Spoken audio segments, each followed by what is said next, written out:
Hi everyone, Hannah Graziano here from Advanced Studies. I want to first take the opportunity to thank you for being part of our AP Jumpstart this summer.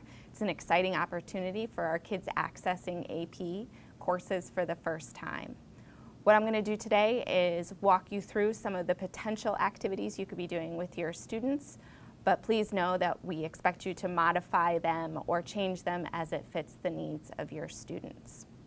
Hopefully your students are the students that we've targeted, which are those students who are accessing AP Human Geography or maybe AP World or AP Language for the first time. You will notice that most of the activities are content agnostic, so that they focus more on the skills that students will need when they access their AP courses. So if you decide to modify anything, some of the changes that you may decide to make are content related, but we would hope that you still encourage the students to build a community and build some team atmosphere so that when they arrive in class on the first day, they already have some camaraderie built. As always, if you guys have questions with any of the material, we are around all summer for you to ask your questions or concerns. Feel free to call us in the office at 588-6595. All right, so let's get started. The first thing that you'll notice in your folder is the daily agenda. So that agenda is going to walk you through all 3 days that you have with the students with some rough time estimates that you'll be spending with those students. So let's go ahead and start with day one. On day one, we're going to start with a learning style inventory so you can get to know your students a little bit better.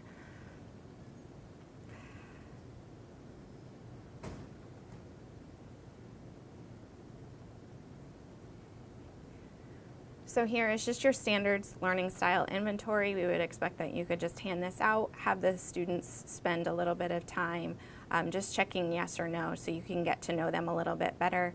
You also could have them share at the end so they can see some of the commonalities across the class. There are some other suggested activities that you could do here and some follow-up questions that you could ask. So after that team learning style inventory, we would go into, according to our agenda here, we would be going into the handout for focused note-taking. Now you'll notice I don't have a handout in here yet. This will be placed in here no later than June 20th, and it will have the name of that activity here. So let's jump right to the cell phone analogy. So this is intended to build some skills for students to deconstruct and reconstruct a prompt. And so you'll notice there are 2 handouts here for students, for you to provide to students, and they are named as they are in the folder. So let's take a look at the first cell phone activity.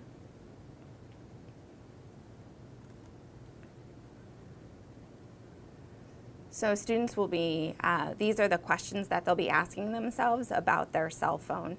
And this is going to sort of help them begin to create an argument. The other document that they're going to use hand in hand with this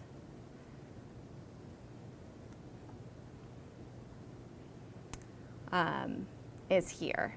And so students sort of get a background information on why they would be doing this activity. They get a new cell phone and they have to see what they're looking for in a new phone and comparing it to their old phone. And so it really just starts to build the skills of what are the key components of their argument or claim, and what are the reasons for their claim, and what are the strengths and weaknesses of their argument or their reasoning.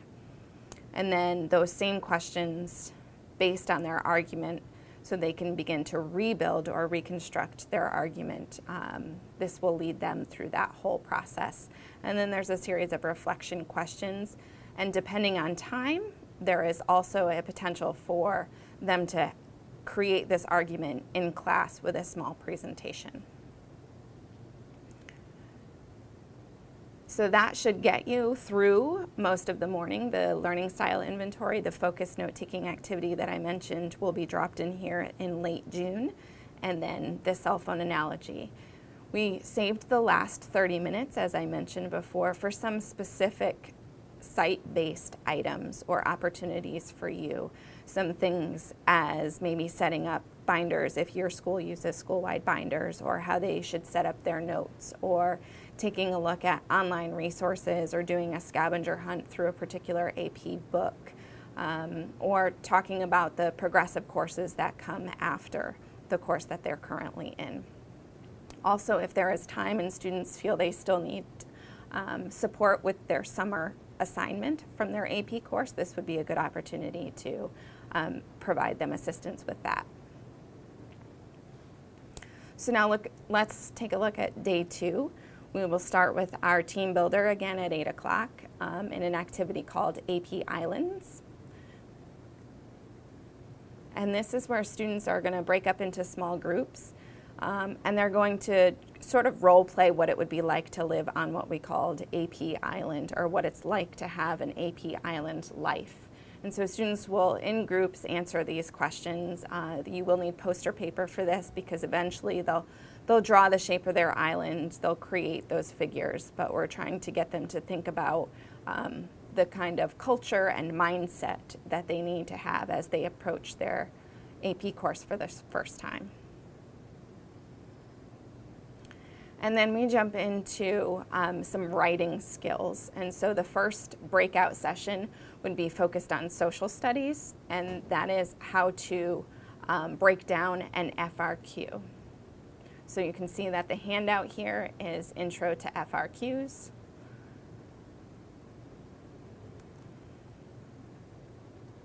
And so rather than focus on the content for a moment, we are going to focus on ice cream. And so we're walking them through what it means to define something, describe something, discuss something. We want them to break down that FRQ first before they begin writing.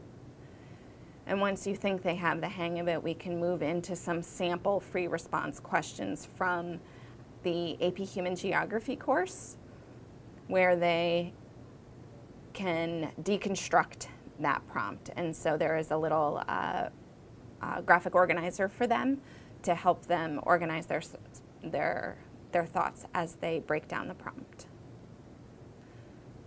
The second session is also focused on some success skills as it relates to rhetorical analysis. So this would be the English breakout session, and this requires 3 different handouts. So we'll start with the text says, text does, and there is a lesson plan that goes with this as well.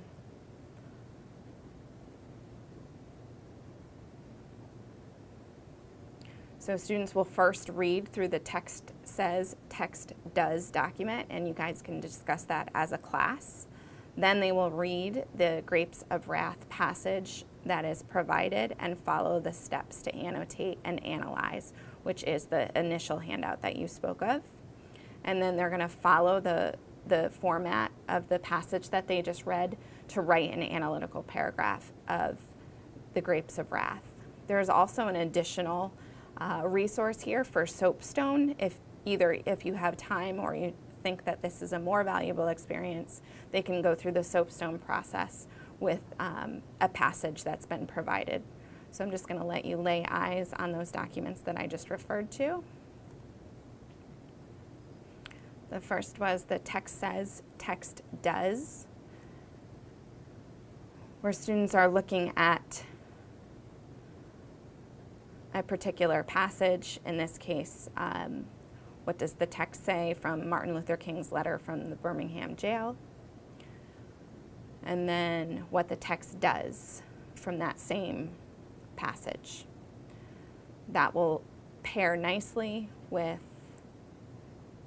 your Grapes of Wrath rhetorical analysis. Tells them what it is and gives them their passage, and then talks about some of the vocabulary that they'll need in order to do this, and then gives you some reflection questions. And then, just like on day 1, you have about a half an hour to do some site-specific organization and exploring. So last day, day 3, we will again start the day with our team builder. This one is called The Road Ahead.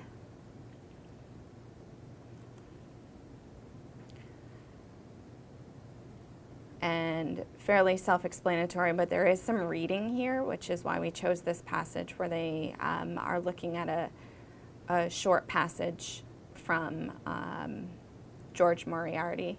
And this passage is sort of getting at the idea of developing a growth mindset.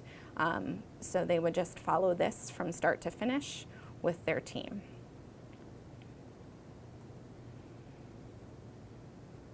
And then we have a breakout session for DBQs. The first one is how to break down a mini DBQ with the content being China's one-child policy, part 1, which is where you do a small hook activity, they read a background essay, and then they do some deconstruction.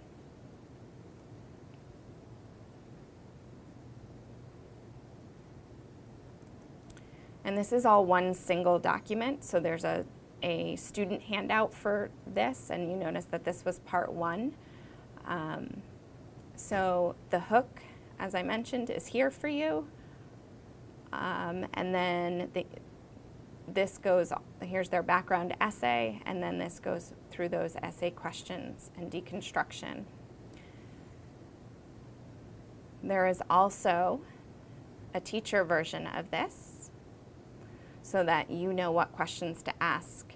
I would ignore the time limits that are set here. You obviously are working in a much smaller time frame and different time parameters than what was originally intended.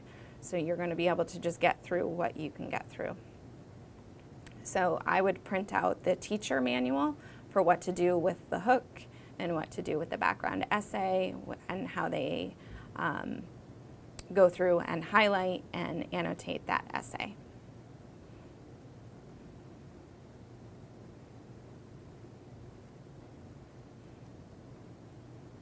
And then the second part of that day is using those same documents in what's called part 2, and that's just document analysis, which is part of those same packets that I just showed you.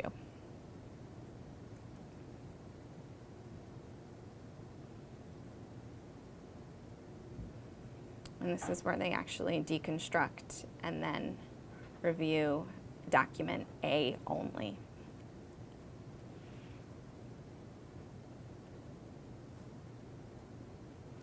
So as I mentioned earlier, all of these activities are open for modification or changes or completely deleted. What we're hoping is that you maintain the same framework, so making sure that you keep in the team building time, making sure that you're focusing on skills, and specifically those writing and reading skills that we know our AP students struggle with, and then building in your own site team time so that students have a better sense of what it's going to be like on your campus taking this AP course. Please feel free to contact us all summer if you have questions prior to the start of your Jumpstart Camp, and you can reach us either by email or calling us at the office at 588-6595. Thank you again for volunteering your time to be part of this exciting opportunity for our AP students.